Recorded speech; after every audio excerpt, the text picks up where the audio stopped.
Добрый вечер, с вами Тет-а-Тет, и мы работаем в прямом эфире. Сегодня у нас в гостях депутат парламента Республики Абхазия, член оперативного штаба по защите населения от коронавирусной инфекции Алхаз Джинжоли. Алхаз Владимирович, добрый вечер. Прежде чем приступим к основной беседе, я бы попросил вас обратить внимание на экран. Там мы хотим показать видео, которое прислали нам ваши коллеги. Это видео снял главврач Московской городской клинической больницы номер 15 имени Филатова. Насколько нам известно, в этой же больнице лечится гражданин Республики Абхазия. Давайте обратим внимание.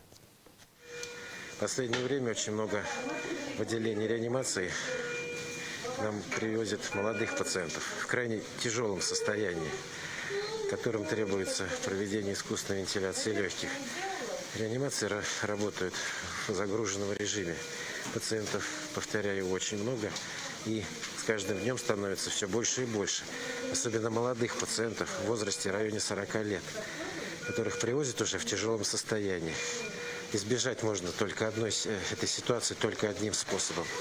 Либо вы находитесь в режиме самоизоляции, а в случае появления каких-либо симптомов незамедлительно обращаетесь к врачу.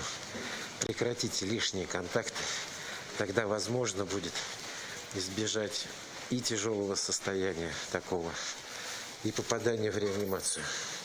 И тем самым вы сохраните и себе жизнь, и жизнь своим близким. Только что мы посмотрели видео. Алхаз Владимирович, по сегодняшней информации, только в России выявлено более 7 тысяч заболевших. Можем в целом, давайте начнем с того, чтобы обсудим ситуацию в мире, в частности в России, потому как мы соседствуем, как обстоят дела. Таких видео, потому что десятки. Начнем с этого видео. Для нас это видео в определенной степени типичное, потому что по разным каналам мы получаем информацию от наших коллег из ряда московских клиник, и не только московских. В принципе, видео такое характерное, переполненные реанимации, такой обеспокоенный рассказ какого-то из медработников. И, собственно говоря, об одном и том же, какая нагрузка, сколько людей. И можно даже проследить те изменения в этих видеосюжетах. То есть, если это в течение месяца отследить эти типичные ролики, как менялось отношение даже тех, кто снимал, можно проследить довольно четко. Как растет обеспокоенность и некоторая растерянность в своем роде. Ну, это не в упрек ни в коем случае не говорю, потому что на глазах у наших коллег менялась картина происходящего. То есть сперва это где-то в Китае, где-то далеко, потом вдруг в Европе обеспокоенность. Потом первый, второй, 10-й, 100-й пациент. Сперва пожилые, а вот теперь о чем говорилось, 30-40-летние люди. Меняются постоянно данные, статистические данные по схемам лечения, по схемам диагностики, какие-то уточнения вносятся. То есть динамика процесса очень такая оживленная довольно-таки.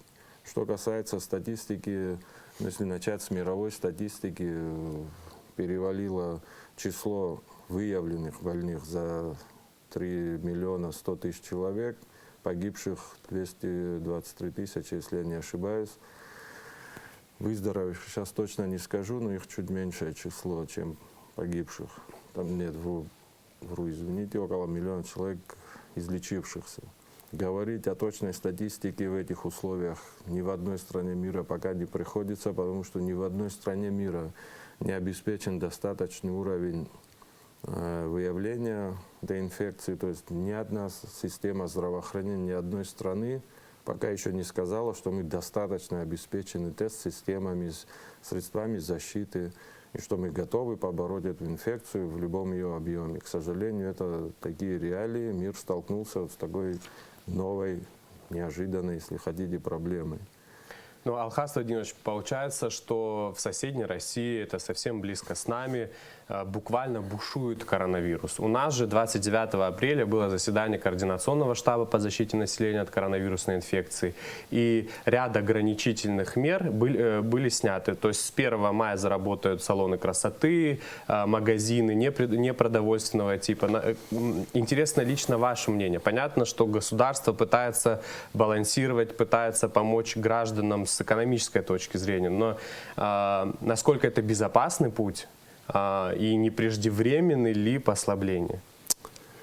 Вот не один раз повторял, и сейчас хочу повторить одно мнение, что особенность этой инфекции, она не опаснее, чем ряд других опасных инфекций, но у нее есть одна особенность, она протекает во времена царствования Фейсбука, так поэтично назовем.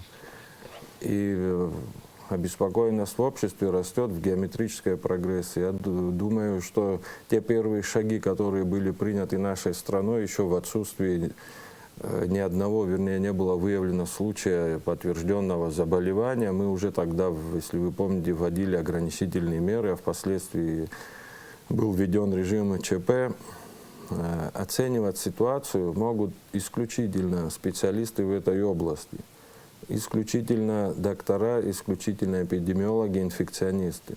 С их подачи должны принимать решения руководящие органы страны, как и наращивать меры ограничительные, так и расслаблять режим, только в этой последовательности.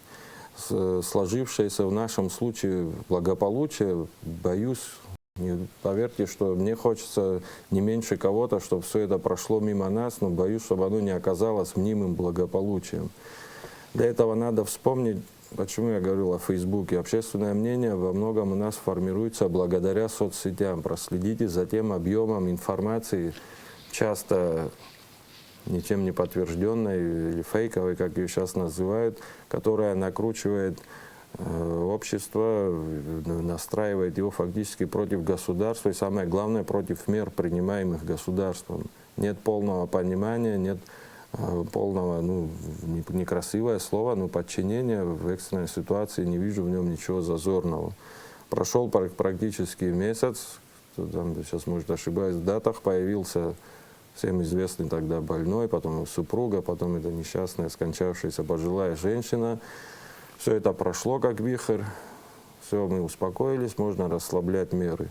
Надо понимать, что мы страна неразвитая логистически. Фактически мы тупиковая логистическая ветка относительно той же Российской Федерации. Завоз инфекций в нашем случае ограничен теми ограничительными мерами, в частности, закрытие границы, пускай даже в этом режиме сыграло неоценимую роль. Если бы мы оставались на тех же позициях, когда заезжали сотни людей, там сейчас начинали мы 500, 300, 200, вот так уменьшалось их число. Мы бы уже имели то, чего боимся. Сегодня границу пересекают порядка 30 человек. Опять-таки надо понимать, кто эти люди. Это наши граждане, студенты или работающие на территории Российской Федерации, либо проходившие лечение, они возвращаются домой. 250 тысяч жителей с этой стороны границы, допустим, боятся, не хотят пускать. Но как представьте себя на месте того, кто приезжает на границу, подошел к дверям дома, его не пускают. Несмотря на все запреты, мы сквозь пальцы давали добро, чтобы наши граждане попадали. Худо-бедно был налажен режим контроля за их самоизоляцией, то есть с помощью районных отделений милиции, санэпидстанций и так далее. Те небольшие меры, те в нашем исполнении, может, не всегда эффективные или не всегда эффектные, даже применю слово, но они все равно дали плюс. Наша отстраненность от общемировых транспортных потоков, наша относительная разреженность населения и плюс те меры, которые принимались, дали вот этот благоприятный пока что еще климат в нашей стране. Алхаз Владимирович, пересечение абхазо-российской границы мы обязательно обсудим. В этой связи тоже очень много вопросов. Вернусь к заседанию 29 апреля. На том заседании вы выступили категорически против ослабления мер. Эта информация есть в ряде СМИ. Эту позицию поддерживают многие представители медицинского сообщества. Однако эта позиция, как оказалось, не была услышана. С чем это связано и как быть? Знаете, мы, при том, что мы категорически против, но надо понимать, что любое решение перед принятием должно быть взвешенным, естественно, должны быть услышаны все точки зрения. В нашем случае мы столкнулись, с одной стороны, с медицинской необходимостью, с другой стороны, с социальными потребностями. Страна в условиях экономической изоляции, закрыта граница. Вы знаете, насколько мы зависим от соседней Российской Федерации. Мы фактически остановили любую деловую активность бизнеса. По большому счету страна остановилась. Ну и начались вопросы, началось спустя неделю недовольство населения. Чуть ли не с первых дней пришлось думать и принимать меры по снабжению населения продуктами, какой-то части населения. То есть, несмотря на наши протесты, пришлось принимать такое, назову Соломоновым решением. В чем-то уступили, но при условии сохранения ограничительного режима на границе.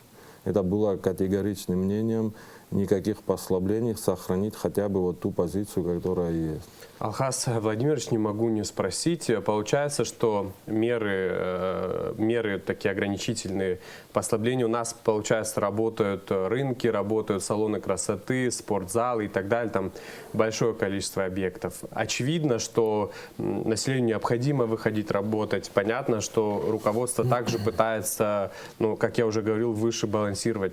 Но не получается ли так, что вот оставшиеся ограничительные меры, они фактически формальные, потому что получается, работает спортзал, не работает ресторан, работает крупная какая-то организация, не работает школа. То есть это не получается какой-то вот такой вот видимость того, что меры приняты. К сожалению, получается. Если отталкиваться от того, если вы заметили, не все меры отменены.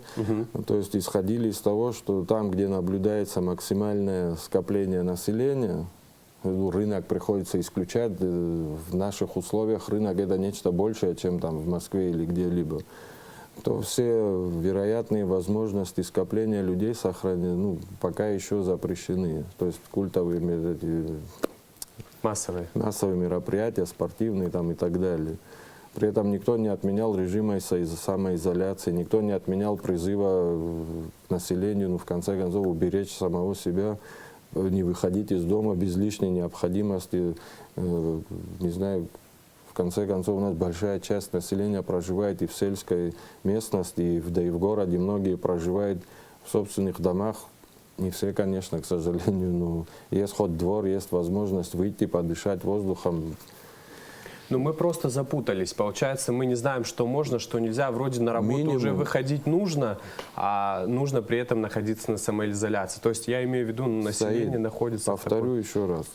Эти условия были приняты, то есть расслаблен режим только при условии, когда нас уверили, что будет сохранен режим ограничительный на границе. Мы тоже понимаем, в каком состоянии население и морально, и физически, когда пошел второй месяц ограничений, держать людей в напряжении целую страну в течение длительного времени, как это тяжело, мы все понимаем. Поэтому решили в чем-то расслабить, потому что по-другому просто не получалось. Давайте поговорим об абхазо-российской границе. Если ссылаться на тот же Facebook, очень много публикаций, связанных с тем, что в городах Абхазии гуляют туристы, люди пишут, что к ним подходили, спрашивали, как они приехали, что они здесь делают, как давно они приехали, почему они находятся не на изоляции, и вообще как они здесь оказались. И в принципе складывается картина, когда мы наблюдаем, что в городах Абхазии есть туристы.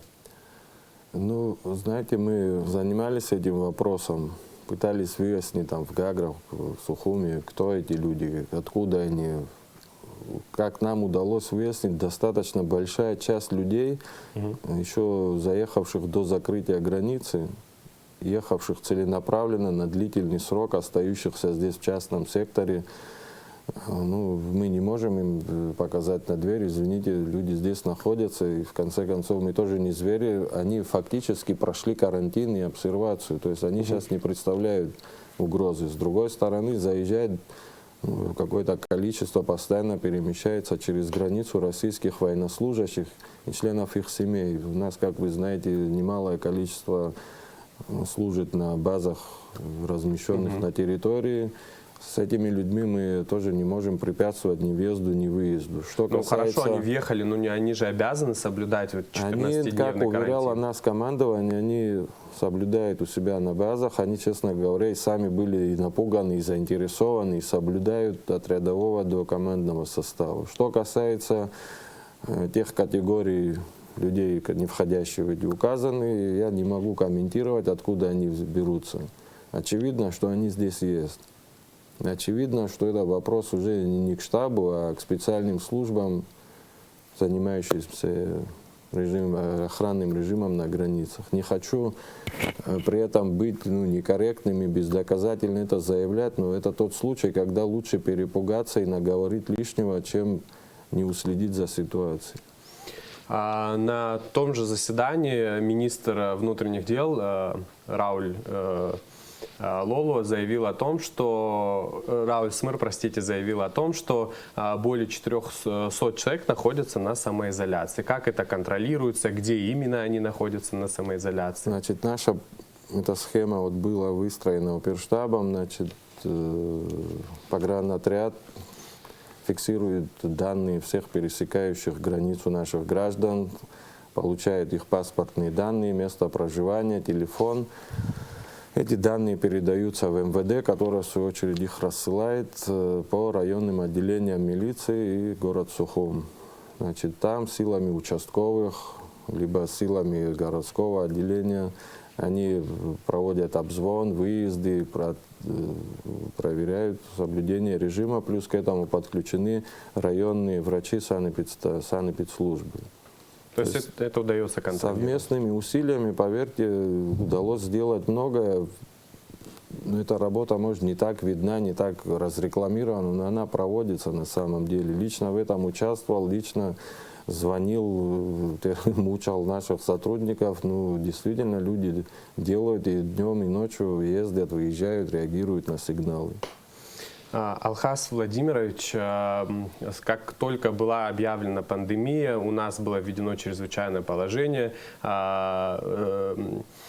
появилось очень много людей, нуждающихся в продовольственной помощи, и, насколько мне известно, об этом много писали, мы здесь много говорили, проводилась активная работа социального характера. Как обстоят дела с этим сейчас?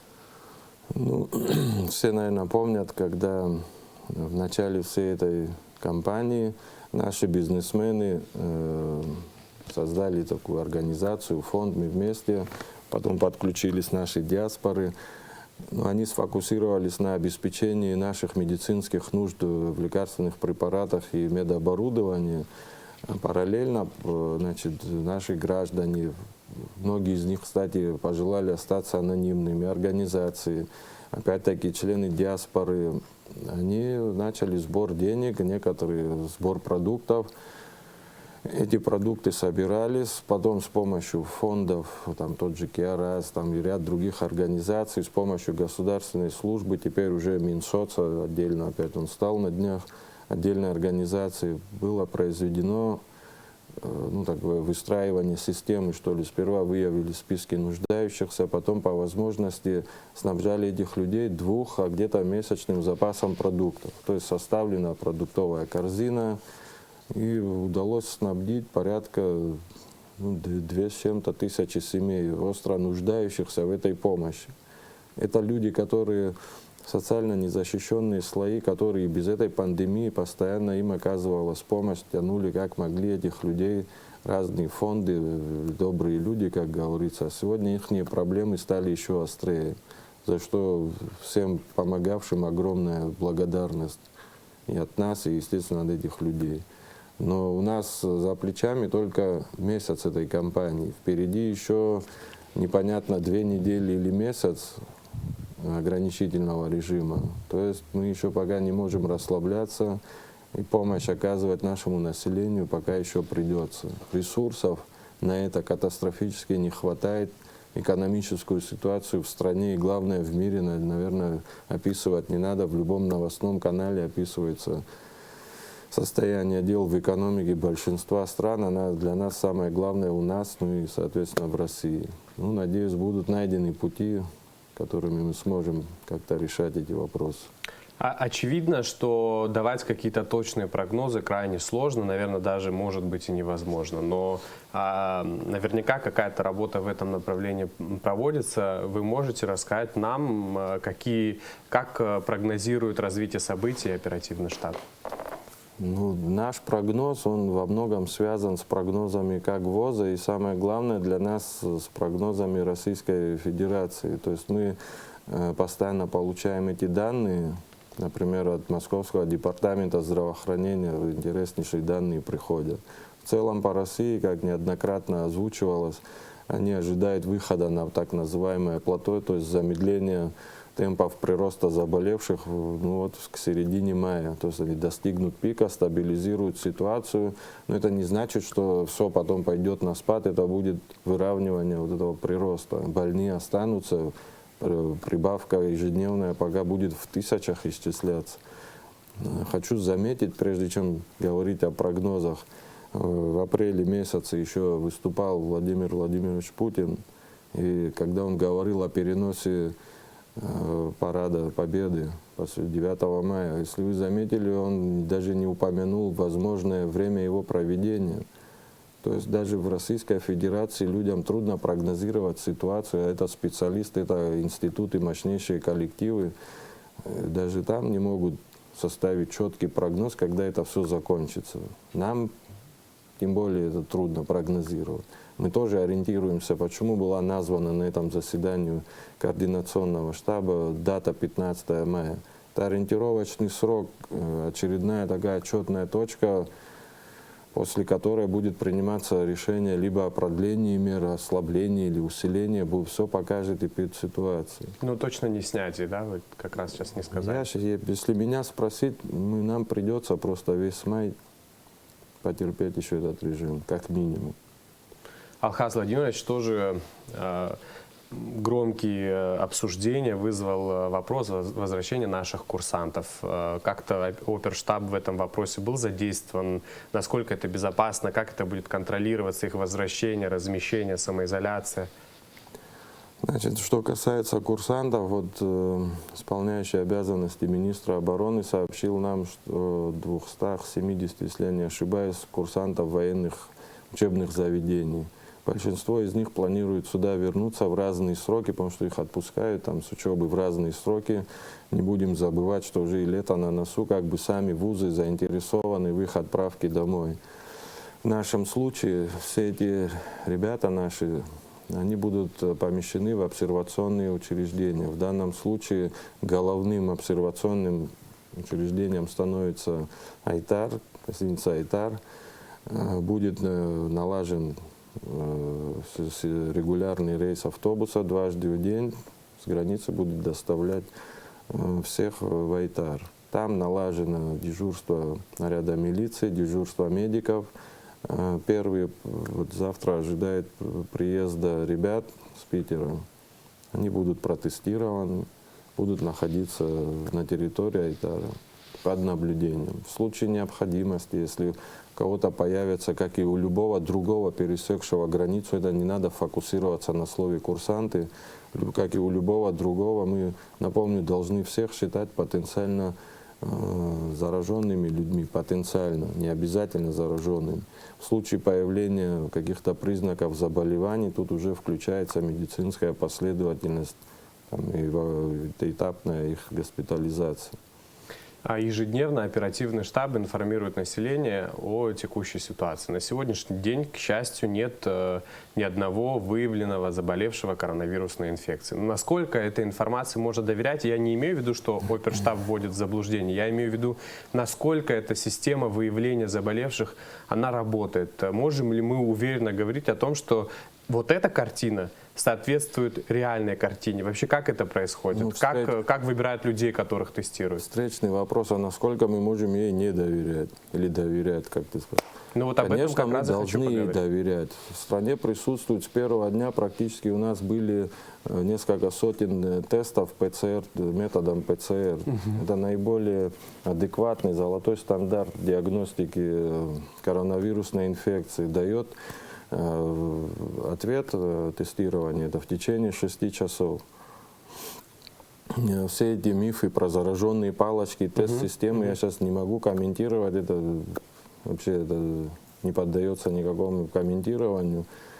Адекватные системы от мировых производителей в нашем наличии. Сейчас мы получили последние дни там еще несколько сотен этих тест-систем. На той неделе, в начале недели получим еще тесты ИФА-диагностики на антитела, так называемые. То есть они позволят нам вообще ретроспективно обследовать людей и выявлять тех, кто, возможно, переболел, может, вообще даже в более ранний период, чем мы предполагаем. Это вообще бесценный метод будет. Каким образом будете выбирать людей, которые будут проходить тестирование на антитела? Мы выделим энное количество, ну так, например, 100 тест-систем и проведем выборочное тестирование. Тех, кто был болен, допустим, в марте или там еще раньше, скажем. Это будет интересный материал, который позволит и нам сделать очень интересные, важные для нас выводы. Причем их важность будет не только значима для Абхазии, поверьте. Алхаз Владимирович, исходя из ваших слов, я так понимаю, что в любом случае мы какое-то количество зараженных... Да, пожалуйста, говорите. Не ответил, кто эти люди, кого тестируют. Да.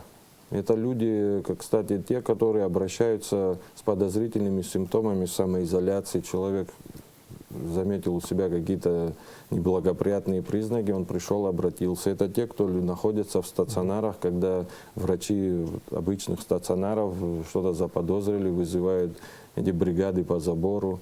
Это те, кто находится под наблюдением участковых врачей на дому обычных граждан. То есть это люди... Но есть большая вероятность, допустим, человек со схожими симптомами просто из страха не обращается, потому что мы были свидетелями того, как на первого заболевшего просто обрушился какой-то шквал негатива. Есть большая вероятность того, что люди просто не обратятся, и в таком случае мы никак не можем проверить. Люди не обратятся по нескольким причинам. Во-первых, они могут быть бессимптомными носителями и вообще не подозревать, что они чем-то больны, потому что у них и не будет даже клинических проявлений.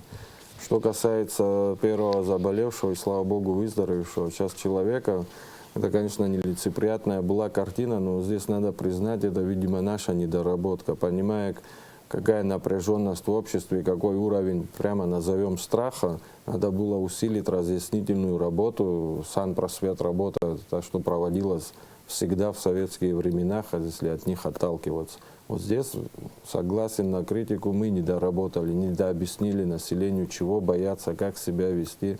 Надо признать и сделать выводы. А так, конечно, в атмосфере вот такой настороженности, страха, нагнетаемой еще соцсетями, да и телевидением в том числе, что не включишь телевизор или что бы не включил, только о коронавирусе. Никто не спрашивает, куда ИГИЛ делся, кстати.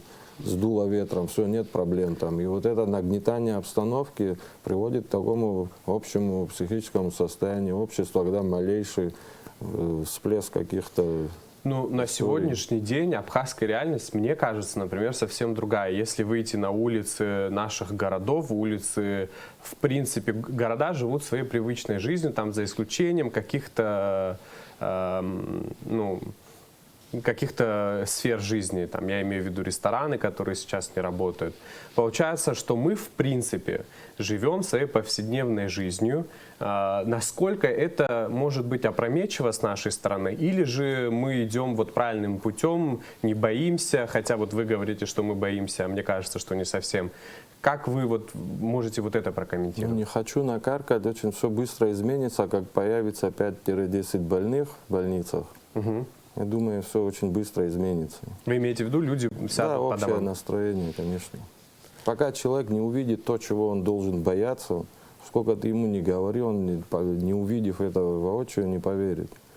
Неделю он верил, 2 недели. Помните, там ездили сотрудники ГАИ с мегафонами. Вот это был апофеоз нашей компании, как говорится. Тогда люди прислушались, услышали. Пока не увидят, не поверят своим глазам, вот это наша такая бесшабашность будет присутствовать. Ну, вы сами сказали, что мы, в принципе, ожидаем какое-то количество заболевших. Наверное, я так понимаю, это даже более чем неизбежно. И в этой связи у меня вопрос. Вот в мире, получая, там, читая какую-то информацию, мы видим, что в принципе есть ряд врачей, которые там боятся этого, либо которые в принципе не верят в то, что эта инфекция существует. Как обстоят дела у нас среди нашего медицинского Насчет сообщества? врачей неверящих мы начали Да. с интересного видеосюжета нашу Да, передачу. да. Жалко, что это один был сюжет. Да. И ни один наш земляк, кстати, работающий в Москве, мог бы поделиться, но есть там профессиональные ограничения, чтобы делиться информацией. Ну, в нашем случае надо добиться, не надо ставить нереальных целей. Мы не сможем остановить попадание коронавирусной инфекции в Абхазию. Это нереальные цели. Она попадет, если уже не попала.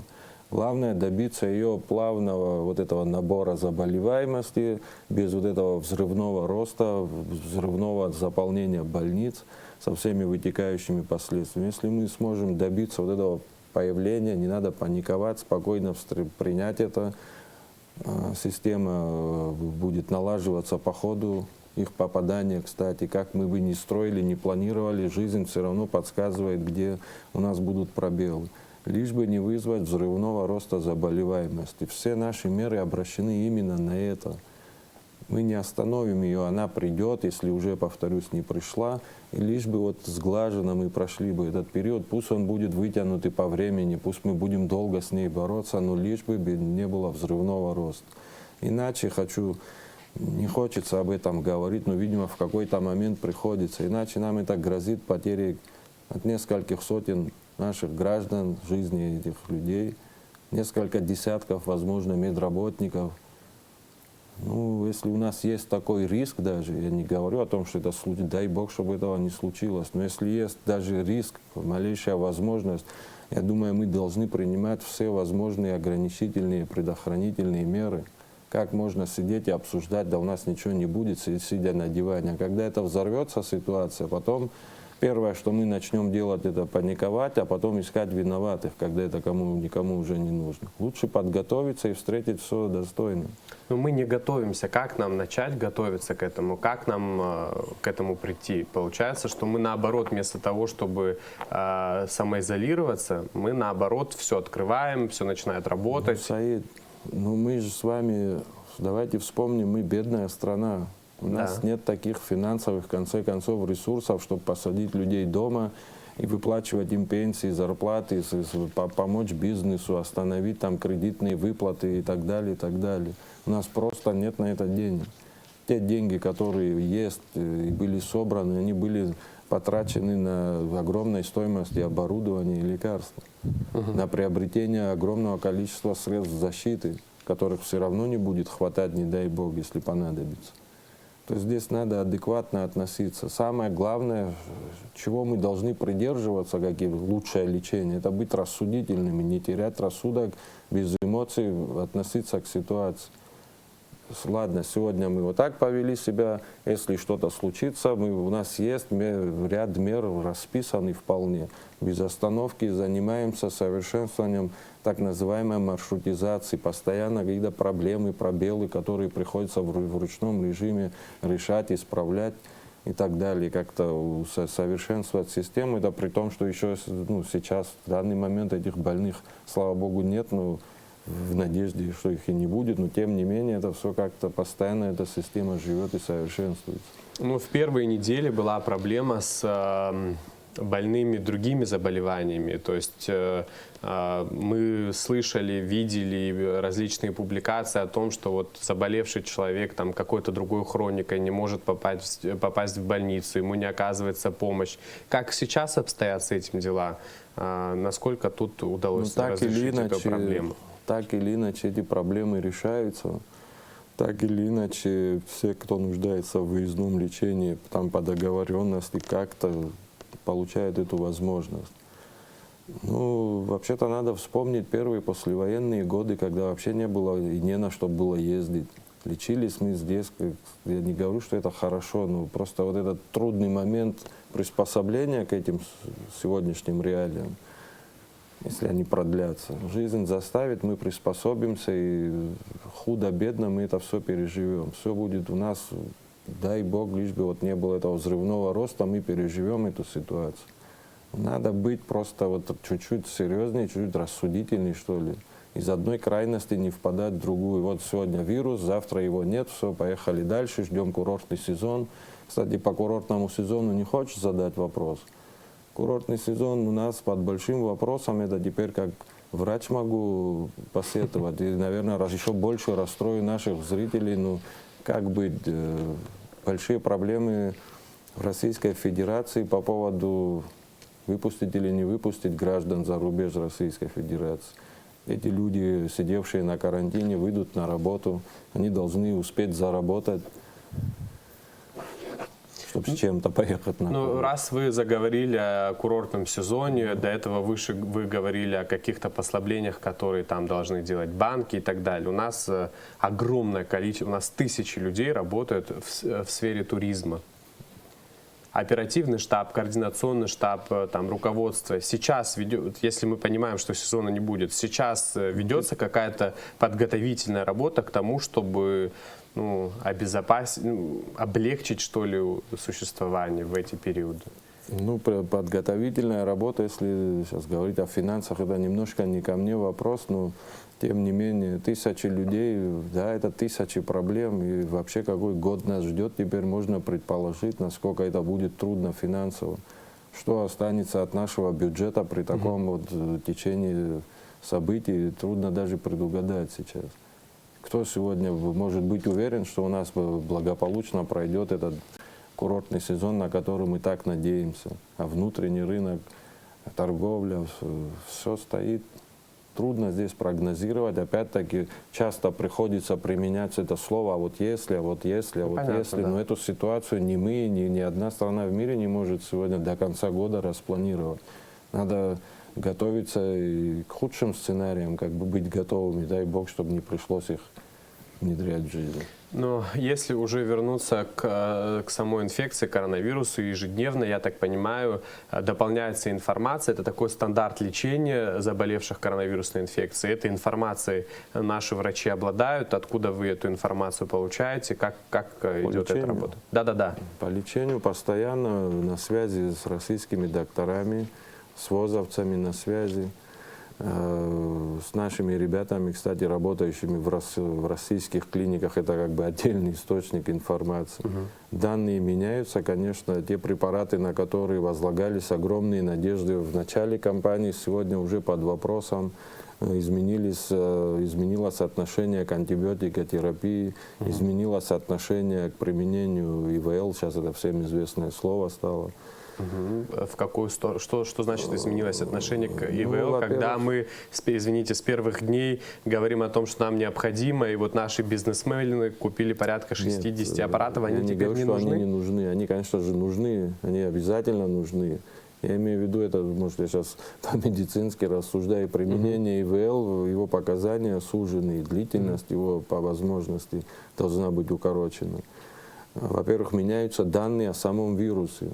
Они постоянно, безостановочно идет его изучение, потому что гиганты мировые, они так готовятся к созданию методов лечения, вакцин там, и так далее. Для них, прежде чем приступить к созданию лекарства, надо изучить досконально сам вирус. Соответственно, данные пополняются, потом это отражается на схемах лечения.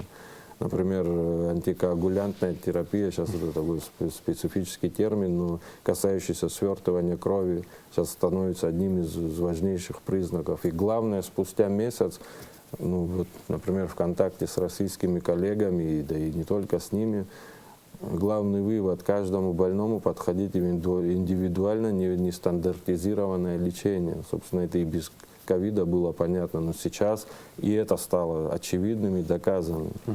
Нет таких четких лекал, по которым вот лечить по одной схеме и точка. Алхас Владимирович, у меня еще вопрос связанный. Вот мы говорили о том, что меры будут продлены до 15 мая.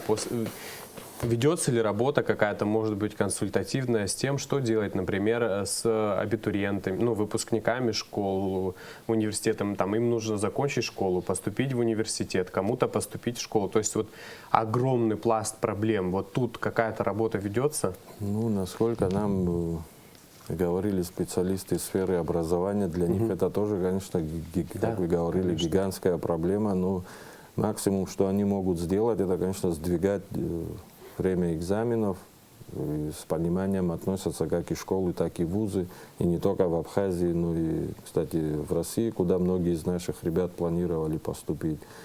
Ну, пока такой ясности, полной понятности пока не видно, конечно. Алхаз Владимирович, аналитики стран, многих стран, в принципе, дают информацию следующего характера. То есть они называют приблизительные цифры заболевших, при которых система здравоохранения может просто рухнуть, не выдержать. У нас есть такая цифра, допустим, я не знаю, не дай бог, там 100 заболевших, и мы не выдержим. У нас не хватит врачей, техники и так далее. Такая информация есть, прогнозы. Понятно, что они приблизительные. Ну, есть. Расскажите. Иногда и не хочется об этом говорить, потому что к нашему заделу кадровому или там, лекарственному надо присоединять, то есть брать погрешность в виде нашей эмоциональности, так скажу. А это что значит? Если ожидать, допустим, заболеваемости населения 30%, населения от 240 тысяч, это порядка 80 тысяч человек. Предположим, они заболели, дай бог, большинство, надеюсь, бессимптомно. Порядка 15% от них могут попасть в больницы. Это тысячи людей, от 80 до порядка, сколько там, округлим 10 тысяч, пускай будет 10 тысяч человек. Да, огромное число для нашего здравоохранения. Они болеют одной болезнью, ковидом, предположим. На ковида лечение рассчитано одно головное учреждение, это Гудаутский госпиталь и инфекционная больница. В случае необходимости развертываем, там, допустим, туберкулезный госпиталь. Сейчас это трудно легко сразу понять, и понятно, что они не в один день все попадут, но даже в течение 2 недель, если, не дай бог, они будут попадать, конечно, нагрузка будет колоссальная, кадры будут заполнены просто под 100%. Учитывая, что те люди, медработники, которые работают, допустим, в Гудаутской больнице, проработали смену, допустим, в 14 дней, они, выходя с красной зоны, на 14 дней должны пойти на карантин. Не в больнице, соответственно, а в другом учреждении. То есть на месяц этот человек выпадает от основного места работы. Плюс к этому добавим нековидных больных, просоматических больных, их никто не отменял. В год это десятки тысяч обращений. То есть нагрузка может быть колоссальная. Алхаз Владимирович, на протяжении 1,5 месяцев разные известные люди в Абхазии говорят о том, что вот это как раз самое время задуматься о том, чтобы вернуться в село. Заниматься сельским хозяйством. В этом отношении государство, там, оперативные координационные штабы готовы оказать какую-то помощь человеку, например, который готов вернуться в село, заниматься сельским хозяйством. Есть такая программа? Проходила же, по-моему, освещалась в прессе встреча с работниками Минсельхоза, когда обсуждалась работа вот этих МТСов, где обсуждалась, в свою очередь, помощь населению по вспахиванию земель. Но у нас такое количество заброшенных хозяйств в селах, к сожалению, огромному. То есть вспахать землю — это полдела, а теперь еще снабдить их семенами, многих надо, посевной материал, это тоже большая проблема. И потом, даже если все это, дай бог, прошло нормально, надо ждать осени, пока первый урожай, хоть какой-то вздох будет.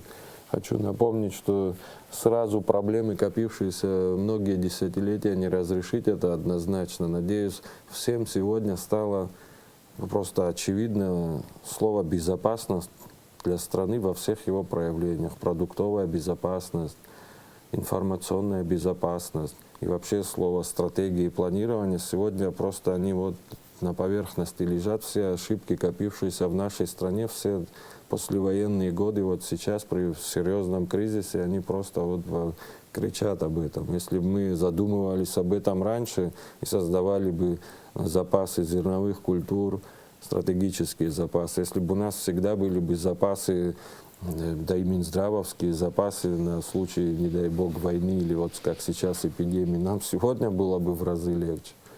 Слово «безопасность» должно стать ключевым для нашей страны. Стратегическое планирование наших действий в будущем. Иначе всем же понятно, что сегодня ковид, завтра еще что-нибудь, мир вокруг нас бурлит. И мы маленькая страна, мы должны быть по возможности готовить себя ко всем этим нелицеприятным сценариям. Хочешь мира, готовься к войне, как гласит известная поговорка. Ну, надо хотя бы начать готовиться. Я уже не говорю, что мы в середине пути. Алхаз Владимирович, мы обсудили ситуацию на абхазо-российской границе, при этом как бы опустили вопрос абхазо-грузинской границы. Но периодически мы получаем информацию, как правило, уже из грузинских СМИ, о том, что наши граждане попадают туда, то ли заболевшие, то ли с подозрениями на коронавирусную инфекцию. Вообще удается ли контролировать этот процесс? И мы знаем, что вы были на связи с грузинскими врачами, тоже обсуждая этот вопрос. Эта информация была в общем доступе, она также была опубликована в грузинских СМИ. Что вы можете сказать по этому поводу? Ну, первый случай пересечения самый известный. Мы все помним, когда женщина из Москвы транзитом пересекла всю Абхазию и оказалась в соседней стране. И потом вслед за ней там оказались ее же там соседи или кто там, родственники, несколько человек, они тоже проходили там обследование. Так как прямых контактов у нас нет, и такой возможности общения нет, я имею в виду медицинской, да и политической в этой ситуации. Наши граждане попадают на соседнюю территорию, мы об этом узнаем благодаря там Фейсбуку или другим каким-то каналам, приходится реагировать постфактум, узнавать через кого-то, как это могло произойти, что там вообще происходит. Я не пытаюсь комментировать границу. Что касается видеосвязи, как и тогда говорил, и сейчас могу повторить, мы находимся между двух стран, России и Грузии. Географию, к счастью или к сожалению, не поменяешь. И когда в одной стране бушует эпидемия, и в другой, кстати, бушует не в меньших масштабах. И, кстати, ограничительные меры сейчас там ужесточаются, как они пишут в прессе. То надо знать, что происходит и там, и там. Если мы, не надо, как страусы, голову в песок прятать, что у нас граница на замке с ними, понятно, что она пересекаемая в обеих направлениях. Надо знать, что может прийти оттуда. Естественно, как врач не имею никаких, в определенном смысле, никаких препятствий, чтобы с такими же врачами пообщаться и поговорить, что происходит и как вы с этим боретесь. Могу сказать, что ничего неизвестного нам не сообщили, тоже те же методы тестирования, те же методы ограничительные, кстати, и те же методы лечения. Но получается, что официально обе границы закрыты, на практике их пересечь можно. Официально у нас действует режим самоизоляции, но на практике все находятся на улице. Ну, тогда скажите, пожалуйста, как так, может быть, с Божьей помощью получается, что на сегодняшний день у нас все складывается таким образом? Потому что как бы официально все меры приняты, и мы об этом много говорили. Но на практике картина совсем другая. И мы как бы это прекрасно понимаем. Благоприятная?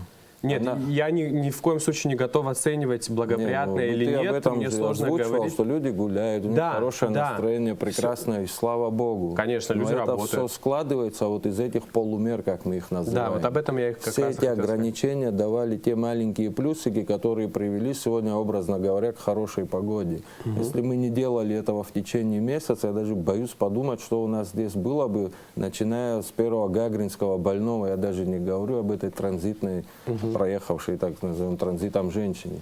Одного гагринского случая хватало бы, если бы не было всех этих мер, по этому дому в частности, да и вообще по этому Гудаутскому госпиталю. Сейчас была бы плохая погода, так образно будем говорить. Вообще шторм был бы, я думаю. Так что сидеть и рассуждать, как все, зачем мы все этим занимаемся, это просто глупо, извините. Все эти маленькие плюсы превратились в тот жирный плюс, благодаря которому очень многие хотят сюда попасть из той же Москвы, я имею в виду не наших граждан. И этот напор, я думаю, в течение ближайших 2-3-4 недель напор будет расти. Просто российские пограничники тоже не собираются никого пропускать, кроме наших. Это тоже своего рода защита. Здесь были бы сотни, если не тысячи людей, приехавших с очага инфекции. Так что совсем недооценивать мер, принятых государством, и сидеть рассуждать и поливать грязью, извините, все усилия порой доходит до абсурда. Это просто, ну я не знаю, ни в какие ворота не лезет. Можно было бы этого всего не делать. В некоторых странах, вы, как знаете, не приняли это все всерьез, ну и, соответственно, получили проблемы. Алхаз Владимирович, мы находимся около часа в прямом эфире, наша беседа уже как бы завершается. Тянулось. Да, если у вас есть желание обратиться к нашим гражданам, есть что сказать, пожалуйста, самое время сейчас это сделать. Мне уже неудобно лишний раз к нашим гражданам обращаться, но опять буду повторять: будьте благоразумны, пожалуйста, сохраняйте этот режим самоизоляции, который никто не отменял. Мы не говорим, сидите 24 часа под домашним арестом, пожалуйста, можно выйти при условии сохранения социальной дистанции или каких-то условий, где вы не попадете в массовое скопление людей.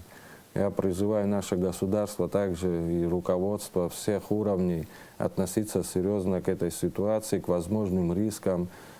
Призываю наш народ относиться друг к другу добрее, теплее, надо поддерживать друг друга и помогать. Если мы не будем вместе, повторюсь 1000 раз, только вместе мы можем пройти через это. Сегодня не время для делений, упреков, критики безосновательной. Только вместе мы победим эту болезнь. Спасибо большое, уважаемые телезрители. Я напоминаю, что у нас в гостях был депутат парламента Республики Абхазия, член оперативного штаба по защите населения от коронавирусной инфекции Алхаз Джинжоли. Следите за развитием событий на нашем канале. Будьте здоровы. Всего доброго.